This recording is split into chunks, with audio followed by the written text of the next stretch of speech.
மனசு வந்து ஒரே இதை சொல்லாது, தேவையானதும் சொல்லும், தேவையில்லாதையும் சொல்லும். அப்படி பல விதமான சஜஷன்களை கொடுக்குற பகுதிக்கு பேர் மனம். இப்போ அந்த மனசு என்னென்னலாம் கொடுக்குறதோ அதில் எதையாவது ஒன்றை தான் நம்ம எடுத்து பின்பற்றணும். ஒன்று அதை நோக்கி போகணும், இல்லைன்னா விலகி போகணும். இது ரெண்டில் ஏதாவது ஒன்றை தான் பண்ணணும்.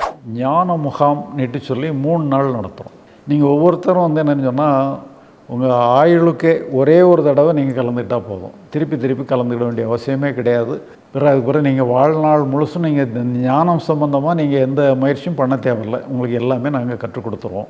எத்தனையோ வேலைகளுக்கு மத்தியில் நீங்கள் அந்த இதை கற்றுக்கிட்டீங்கன்னு சொன்னால் லைஃப் லாங்காக அது வந்து உங்களுக்கு பயனுடையதாக இருக்கும். எந்த பிரச்சனையுமே நீங்கள் எளிதாக எதிர்கொள்ளக்கூடிய ஒரு ஆற்றல் உங்களுக்கு கிடச்சிரும். ஒரு சராசரி மனிதனுக்கு ஞானம் அடைகிறதுக்கு வாய்ப்பு இருக்காங்கிறது நீங்களே கொஞ்சம் நேரில் வந்து பரிசீலனை பண்ணுறதுக்கு வாய்ப்பு இருக்குது. அதனால் நீங்கள் அதை இப்போ கான்சியஸ் மைண்டுனா டோட்டல் மைண்ட்னா என்ன? இப்போ மனம்ங்கிறது வந்து இப்போ நாம் பொதுவாக மனம்னு சொல்லிகிட்டே இருக்கோம். மனசு, மைண்டு இப்படியெல்லாம் சொல்லிகிட்டு இருக்கோம். நம்ம சாஸ்திரங்களில் இதுக்கு வந்து அந்த கரணம்னுட்டு ஒரு பேர் கொடுக்குது. அந்த கரணம் அல்லது முழு மனம் அல்லது டோட்டல் மைண்ட். சாஸ்திரம் கொடுக்குற பேர் வந்து முழு மனம், டோட்டல் மைண்ட் எல்லாம் கொடுக்கல, அதுக்கு அந்த கரணம்னுட்டு பேர் கொடுக்கும். இப்போ நம்ம புறக்கரணங்கிறது வந்து கைகால் இதுகளெல்லாம், கைகால், கண்ணு, மூக்கு, காது இதெல்லாமே வந்து புறக்கரணம். அகக்கரணம் கருவி, அகக்கருவி. இந்த அகக்கருவி தான் இந்த மாதிரி இது சொல்லுது. இது அகக்கரணம்னு சொல்லுது, அந்த கரணம்னு சொல்லுது. இந்த அந்த கரணம் வந்து 4 பகுதியாக இருக்குது. அந்த 4 பகுதியில் தான் மனம், புத்தி, சித்தம், அகங்காரம் சொல்லி 4 பகுதியாக இருக்குது. இந்த 4ம் சேர்ந்தது மனசு, புத்தி, சித்தம், அகங்காரம். இந்த 4ம் சேர்ந்தது தான் அந்த கரணம் அல்லது நம்ம சொல்லக்கூடிய டோட்டல் மைண்ட் அல்லது முழு மனம். முழு மனம்னு எடுத்துட்டாலும் சரி, அந்த கரணம்னு எடுத்தாலும் சரி, டோட்டல் மைண்ட் எடுத்தாலும் சரி, ஒன்று தான். எல்லாம் சேர்ந்தது. மனம், புத்தி, சித்தம், அகங்காரம் 4ம் சேர்ந்தது. இப்போ மனசுனா என்ன, புத்தினா என்ன, சித்தம்னா என்ன, அகங்காரம்னா என்ன? இப்போ உதாரணமாக நாம் ஒரு தெருவில் போயிட்டுருக்குறோம். வழக்கமாக போகிற தெரு தான். நம்ம போகும்போது தூரத்தில் ஒரு 500 மீட்டருக்கு அங்கே கொஞ்சம் கும்பலாக ஆட்கள்லாம் கூடியிருக்கிறாங்க. வழக்கமாக அப்படியெல்லாம் ஆட்கள் கூடியிருக்க மாட்டாங்க. அன்றைக்கி கொஞ்சம் வித்தியாசமாக கூடியிருக்கிறாங்க. அப்போ நம்ம மனசு என்ன சொல்லுதுன்னு சொன்னால், இது ஒரு நாள் இதை வித்தியாசமாக தெரியுத, கிட்ட போய் பார்க்கலாம்னு சொல்லி மனசு சொல்லுது. அதே மனசு என்னொன்னு சொல்லுது, அந்த ஆட்களை பார்த்தா சரியான ஆட்களாக தெரில, ஏதோ கொஞ்சம் விவகாரம் பிடிச்சவங்க மாதிரி தெரியுது. அப்போ அங்கே நல்ல பிரச்சனை ஓடிக்கிட்டு இருக்குல்ல, ஏதோ ஒரு மோசமான பிரச்சனை, தேவையில்லாத பிரச்சனை ஓடிக்கிட்டு இருக்கு. நம்ம தேவையில்லாமல் அந்த பக்கம் போய் வம்பு விலைக்கு வாங்க வேண்டாம், நம்ம வேறு பக்கமாக போயிடுவோம். நம்ம வேறு தான் எத்தனையோ பாதை இருக்குல்ல, அடுத்த பாதையை பிடிச்சி போயிடலாம்னு சொல்லி மனசு இன்னொன்று சஜஷனை கொடுக்கும். இப்படி பலவிதமான சஜஷன் கொடுக்குற பகுதிக்கு பேர் மனம்னு சொல்லி சொல்லும். மனசு வந்து ஒரே இதை சொல்லாது, தேவையானதும் சொல்லும், தேவையில்லாதையும் சொல்லும். அப்படி பல விதமான சஜஷன்கள் கொடுக்குற பகுதிக்கு பேர் மனம். இப்போ அந்த மனசு என்னென்னலாம் கொடுக்குறதோ அதில் எதையாவது ஒன்றை தான் நம்ம எடுத்து பின்பற்றணும். ஒன்று அதை நோக்கி போகணும், இல்லைன்னா விலகி போகணும். இது ரெண்டில் ஏதாவது ஒன்றை தான் பண்ணணும். அப்போ அதில் முடிவெடுக்கிற பகுதி தான் வந்து புத்தி அல்லது அறிவுன்னு நம்ம. மனசு வந்து நிறைய ஆப்ஷன் கொடுக்குது. அதில் ஒன்றை செலக்ட் பண்ணுறது வந்து புத்தி அல்லது அறிவு. இப்போ நாம் வந்து அதை நம்ம கூட்டத்தை நோக்கி போகணுன்னே முடிவெடுக்கலாம், கூட்டத்தை விட்டு விலகி போகலான்னே முடிவெடுக்கலாம். இந்த ரெண்டில் ஏதாவது ஒரு முடிவு எடுக்கணும். இப்போ நம்ம கூட்டத்தை நோக்கியே போகிறோன்னு வச்சுடுங்க. கூட்டத்தை நோக்கி போகணுன்னுட்டு ஒரு முடிவு எடுத்துடுறோம். கிட்ட போய் பார்ப்போம், என்ன நடக்குன்னு பார்க்கலாம் சொல்லி கூட்டத்தை நோக்கி போகிறதுக்காக முடிவு எடுத்துகிறோம். உங்களுக்கு அப்போ கூட்டத்தை நோக்கி போகணுன்னு சொன்னால் உங்களுக்கு ஒரு எனர்ஜி தேவை. என்ன எமோஷன், என்ன எனர்ஜி உங்களுக்கு வந்ததுன்னா நீங்கள் கூட்டத்தை நோக்கி போவீங்க. ஒரு ஆர்வங்கக்கூடிய எனர்ஜி, ஆர்வங்கக்கூடிய எமோஷன் வந்துன்னா நீங்கள் கூட்டத்தை நோக்கி போவீங்க. சப்போஸ் இப்போ நீங்கள் வந்து 2வது ஆப்ஷனை நீங்கள் தேர்ந்தெடுக்கிறீங்க, இல்லை அந்த கூட்டத்தை அவாய்ட் பண்ணிவிட்டு வேறு பக்கமாக போயிடுவோம்னு சொல்லி அவாய்ட் பண்ணணுன்னுட்டு ஒரு முடிவு எடுக்கிறீங்க. அப்போ நீங்கள் என்ன எமோஷன் வந்தான்னா நீங்கள் அதை அவாய்ட் பண்ணிட்டு போவீங்க. அப்போ ஒரு பயம், ஒரு அவர்ஷன் இப்படி வந்ததுன்னா நீங்கள் அவாய்ட் பண்ணிட்டு போய். அப்போது 2 விதமான எமோஷன் நமக்கு வருது. ஒன்று அதை நோக்கி ஈர்த்து கொண்டு போகிற மாதிரி ஒரு எமோஷன், அது வந்து ஆர்வம். அதை அவாய்ட் பண்ணிட்டு போகிற மாதிரி ஒரு எமோஷன், அது வந்து அவர்ஷன். இந்த 2 விதமான எமோஷனையும் கொடுக்குற பகுதிக்கு பேர் தான், நமக்கு சப்ளை பண்ணி கிரியேட் பண்ணி கொடுக்குற பகுதிக்கு பேர் தான் சித்தம்ங்கிறது. சித்தம்ங்கிறது நம்முடைய சப்கான்சியஸ் மைண்டு. இந்த சித்தம் தான் வந்து இந்த 2 எமோஷனையும் கொடுக்குது. அப்போ புத்தி என்ன முடிவு எடுக்குதோ அந்த புத்தியை முடிவெடுக்கிறதுக்கு தகுந்த மாதிரி ஒரு எமோஷனை கிரியேட் பண்ணி கொடுத்துரும். ஏன்னா இது முடிவு தான் முக்கியம். நீங்கள் என்ன முடிவு எடுக்கிறீங்களோ முடிவுக்கு தகுந்த மாதிரி, முடிவை எக்ஸிக்யூட் பண்ணுறதுக்கு தகுந்த மாதிரி சித்தம் கொடுத்துரும். அதனால தான் நம்ம எல்லாத்தையும் நீங்கள் முடிவு எடுத்துக்கிடுங்கன்னு சொல்கிற காரணம் அதுதான். நீங்கள் எதையாவது ஒன்று பண்ணணும்னா முடிவெடுங்க. இந்த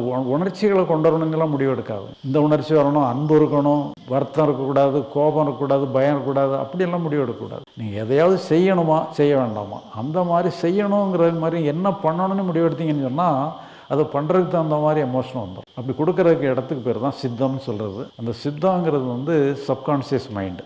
நம்முடைய கேரக்டர், நம்முடைய இயல்பு எல்லாமே பதிஞ்சிருக்கிற இடம் அதுக்கு பேர் சித்தம்னு சொல்கிறது. அந்த சித்தத்தில் வந்து ஹிடன் மைண்டெல்லாம் நிறைய ஹிடன் பவர்ஸ் எல்லாம் நிறையா இருக்குது. நமக்கே தெரியாத ஆழ்நிலை இது அம்சம்லாம் அதில் இருக்குது. அதனால் நம்முடைய சப்கான்ஷியஸ் மைண்டுங்கிறது ஒரு ஹிடன் மைண்டு. அது என்னெல்லாம் உள்ளே இருக்குன்னே நமக்கு தெரியாது. அது வெளியே வர்ற இதை வச்சு தான் நம்ம இப்படியெல்லாம் உள்ளே இருந்திருக்கும் போலன்னு நம்ம நினைக்க வேண்டியிருக்கும். அந்த மாதிரிலாம் இருக்குது. அதனால் வந்து அந்த சப்கான்ஷியஸ் மைண்டுங்கிறது கொஞ்சம் பவர்ஃபுல் மைண்டு. இப்போ உதாரணமாக நம்ம ஏதோ ஒரு ஆபத்து தப்பி ஓடுறோம். நாம் ஒரு பெரிய ஒரு அத்லெட்டிக்ஸ் சாம்பியன்னு வச்சுக்கிடுவோமே, ஹை ஜம்ப் லாங் ஜம்ப் என்னெல்லாமும் பண்ணக்கூடிய சாம்பியன். நாம் இது வரைக்கும் என்னென்னு சொன்னால் ஒரு 10 அடி உயரம் வரைக்கும் நம்ம ஜம்ப் பண்ணியிருக்கிறோம்.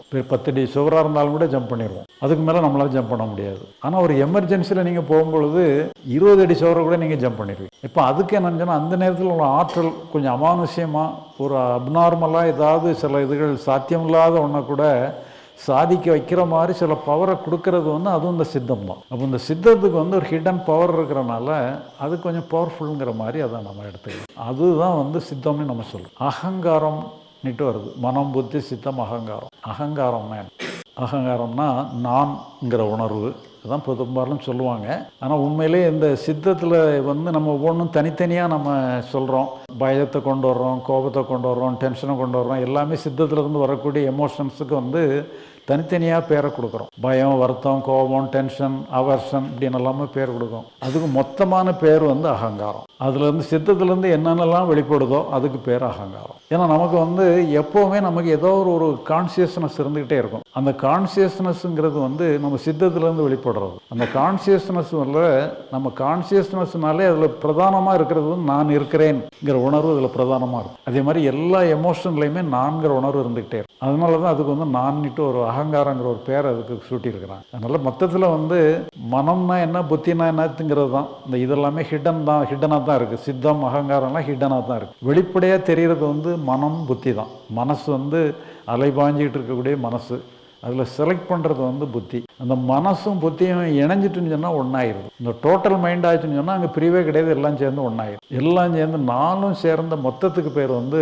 Total mind. இந்த முதல்ல வரக்கூடிய மனம்னுட்டு சொல்லி அப்படியா இப்படியான்னு சொல்லி அலைபாகக்கூடிய தன்மையில் இருக்கக்கூடியது பேர் தான் கான்சியஸ் மைண்டு. அந்த கான்சியஸ் மைண்டு தான் நமக்கு பிரதானமாக எப்போவுமே நமக்கு அவைலபிள் மைண்டாக இருக்குது.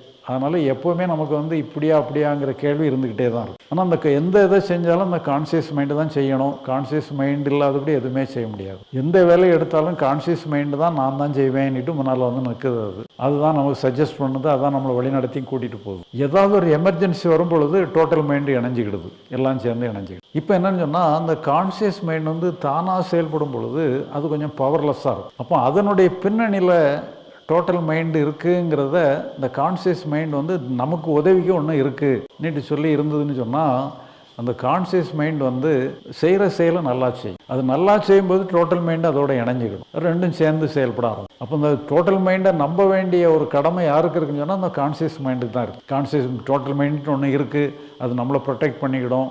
அதனுடைய ஒரு பகுதியாக தான் நானுமே இருக்கிறேங்கிற மாதிரி ஒரு எண்ணத்தோடு நம்ம கான்சியஸ் மைண்டு செயல்பட்டதுன்னு சொன்னால் நாம் ஒரு பாதுகாப்பான நிலையிலிருந்து நம்ம செயல்படுறோங்கிற ஒரு பாதுகாப்பு உணர்வு நமக்கு இருந்துகிட்டே இருக்கும். ஏன்னா நம்மளை கைவிட்டுறாது, நம்மளை காப்பாற்றிக்கிடும், நமக்கு வந்து ப்ரொடெக்ட், நம்மளை கையேந்தி விட்டுரும், தூக்கி விட்டுரும், நம்மளை சப்போர்ட் பண்ணிடும்னுட்டு சொல்லி ஒரு கான்ஃபிடென்ஸோடு அந்த கான்சியஸ் மைண்டு செயல்பட்டதுன்னு சொன்னால் அதனுடைய பேக்ரவுண்டில் அந்த டோட்டல் மைண்டும் இணைஞ்சு செயல்படும். இந்த கான்சியஸ் மைண்டு தன்னை மட்டுமே தனிமைப்படுத்திட்டேன்னு சொன்னால் இது வந்து இப்படி ஆயிருமோ அப்படி ஆயிருமான்னு சொல்லி கலக்கத்தோடு இருந்துக்கிட்டே இருக்கும். நம்மளால் முடியாத, நம்ம இப்படி இருப்பட்டோம், நமக்கு ஒன்றும் இந்த மாதிரி சக்தியெல்லாம் கிடையாது, இதெல்லாம் நம்மளை மீறிய செயலாக இருக்கன்னு சொல்லும் பொழுது அந்த ஃபியூச்சரை பார்த்து பயப்பட்டுரும். இது நம்மளால் முடியாது, இது நமக்கு இது வரைக்கும் செஞ்சு பழக்கமே இல்லை, நமக்கு சாத்தியமே இல்லைன்னு சொல்லும்போது கான்சியஸ் மைண்டு தான் அப்படி சொல்லும். இப்போ அது வந்து டோட்டல் மைண்டுக்கு பொறுப்பில் விட்டாச்சுன்னு சொன்னால் என்ன பண்ண முடியுமோ அதை பண்ணும் பொழுது ஆட்டோமேட்டிக்காக கான்சியஸ் மைண்டும் செயல்படும், அதன் பின்னணியில் டோட்டல் மைண்டும் செயல்படும். அதனால் அந்த கான்சியஸ் மைண்டுனா எப்படி செயல்படுது, டோட்டல் மைண்ட்னா எப்படி செயல்படுதுங்கிறதையும் கொஞ்சம் நம்ம பார்க்கலாம்.